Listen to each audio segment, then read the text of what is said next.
On y va.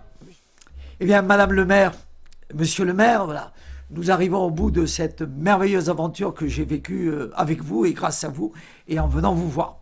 Puisque maintenant, le 25 février, pour la première fois dans l'histoire des présidentielles de la Ve République, pour la première fois, c'est vous-même qui allez envoyer au Conseil constitutionnel votre parrainage. Alors, je ne sais pas si c'est un papier que vous allez mettre à la poste, quand on a conservé la poste dans vos villages que j'ai pu venir voir, ou est-ce que vous allez l'envoyer, comme on dit maintenant, par courriel, ou les gens comme M. Macron, eux, ils disent par mail. Enfin, en tout cas, le moment de vérité arrive, le 25 février, il faut parrainer.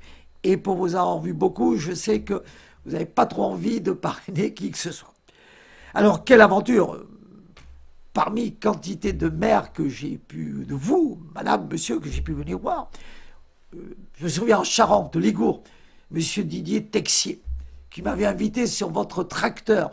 On traînait derrière 3 tonnes de disques pour préparer le champ, pour semer le tournesol, les rares hectares encore que l'Uruguay nous donne l'autorisation de semer en tournesol. Et là, nous avons fait l'aller, le retour, et je vous expliquais mon programme agricole, de reconquête agricole, le programme fiscal, et vous m'avez dit que vous n'ayez pas trop envie de parrainer qui que ce soit, parce que avec ce que vous voyez, je vous comprends. Mais quel après-midi j'ai passé avec vous sur le tracteur, un grand moment, quoi. Aussi en Charente, vous reveniez, il était midi, j'étais venu à la maison, le repas était servi, je vous ai attendu devant la porte, vous arriviez à votre camionnette, vous veniez de tailler la vigne, comme on dit dans mon midi, puisque moi je viens du monde de vigneron, nous dans notre midi on dit poudasser. Et là nous avons eu cette longue conversation, alors que vous aviez faim en travaillant depuis le matin, mais que de belles choses. Et ce petit déjeuner ensemble, monsieur Jean-Louis Servi, éleveur de vaches normandes. Vous m'avez expliqué dans la maison pendant 2 heures comment vous avez reçu les envoyés, pas monsieur Cheminade, parce qu'il n'y a aucun candidat à la présidentielle et qui daigne venir vous voir, parce qu'il y a trop de terre, parce qu'il pleut, parce que c'est trop humide. À part moi, personne n'est venu vous voir. Mais quand même, M. Cheminade avait envoyé des envoyés.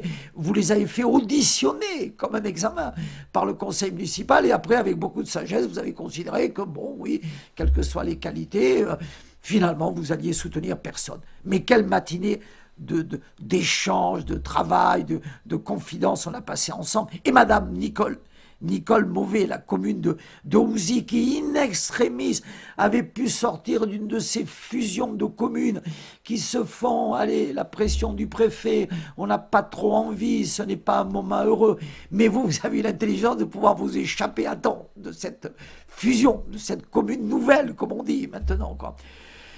Vous aussi, ma chère Nicole, si vous m'autorisez, vous aussi, vous n'aviez pas trop envie de parrainer par moi, mais de parrainer qui que ce soit.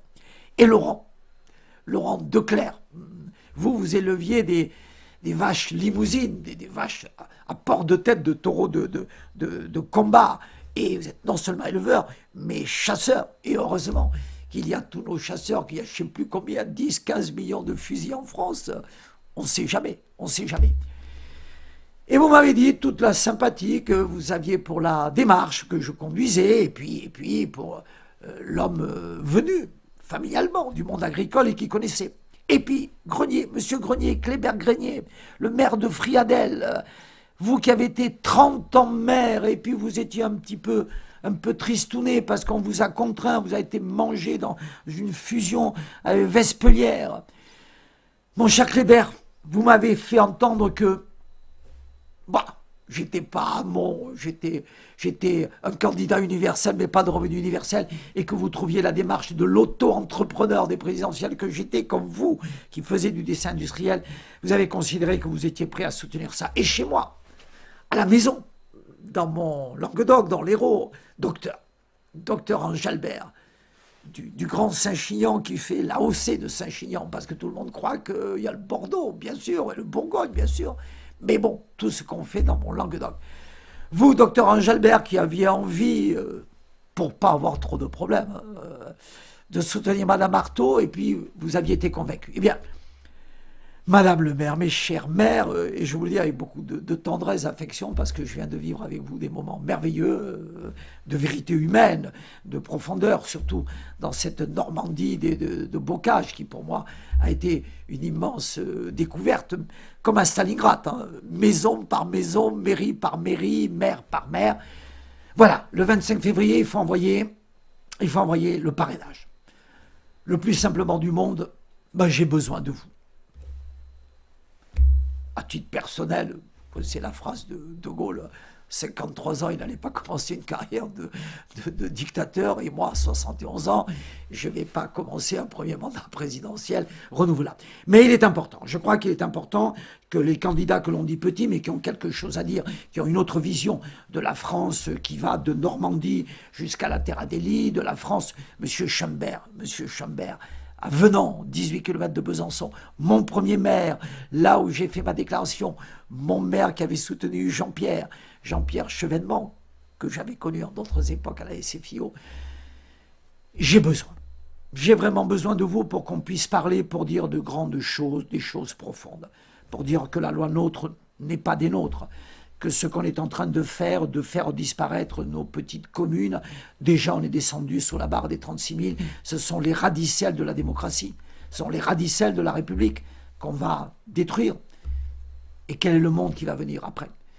J'ai besoin de vous pour que, M. Chambert, de Besançon à Clipperton, on comprenne que la France est grande, qu'elle a l'Empire des mers, et que là, on traitera les problèmes migratoires des banlieues qui flambent sur tout l'ensemble du territoire français, encore une fois, qui va jusqu'au Kerguelen, qui va en Guyane, qui va sur l'océan Indien et sur le Pacifique. Et j'ai besoin que vous soyez là à côté de moi, que vous ameniez votre soutien pour que je puisse dire toutes ces choses-là. Vous savez, comme quand on était petit, tous les maires que j'ai vus, nous appartenons à une génération où on lisait les livres et les cartes où il y avait la OF et la EF. Et vous et moi, nous sommes les derniers à avoir encore cette grande vision de la France. Et vous et moi, nous savons que la France est grande, la France est dans le monde et que le monde a besoin de nous, que nous sommes une nation exceptionnelle qui parlons à l'humanité. Et c'est pour permettre de dire ce message, pour me permettre de parler, pour dire les mêmes choses que celles que vous partagez, que vous m'avez dites, petit déjeuner, dans les rencontres, à la mairie, à la maison, en vous attendant. Pour que les Français, les jeunes Français puissent entendre cela, il faut que je sois un peu le ventriloque, votre porte-parole, et que je puisse dire tout cela. Et bien tout cela, ce sont vos parrainages. Je sais que ce n'est pas facile. Je sais que vous n'avez pas trop envie de parrainer, pas Martinez. Mais compte tenu de ce que vous avez, de ce que vous voyez, de ce que nous voyons les uns et les autres, c'est vrai qu'il faut avoir le cœur bien accroché pour parrainer. Mais voilà, je crois que je ne suis pas tout à fait comme les autres. La preuve, c'est que moi je suis venu, eux ne viennent pas. Ils viennent ou en hélicoptère, ou ils envoient des esclaves qui viennent vous rencontrer. Moi je suis venu directement vous voir parce que je viens de chez vous, parce que je suis vous, parce que je suis comme vous. Et vous, vous avez envie de parrainer personne. Eh bien moi je suis personne. Vous savez, personne comme Ulysse, le mari de Pénélope.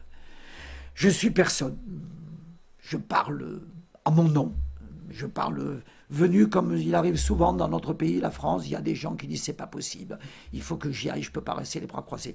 Et ça a été cela mon sentiment avec une expérience de vingtaine d'années. Comme vous m'avez dit, un de mes maires au petit déjeuner du Front National modéré. Je n'osais même pas dire l'expression que vous avez employée de façon très amusante.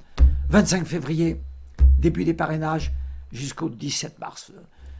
N'oubliez pas, ne m'oubliez pas, ce n'est pas l'essentiel. En tout cas, moi, je ne vous oublierai pas, comme le roi de France, mais je ne suis pas ça, n'a pas oublié la France.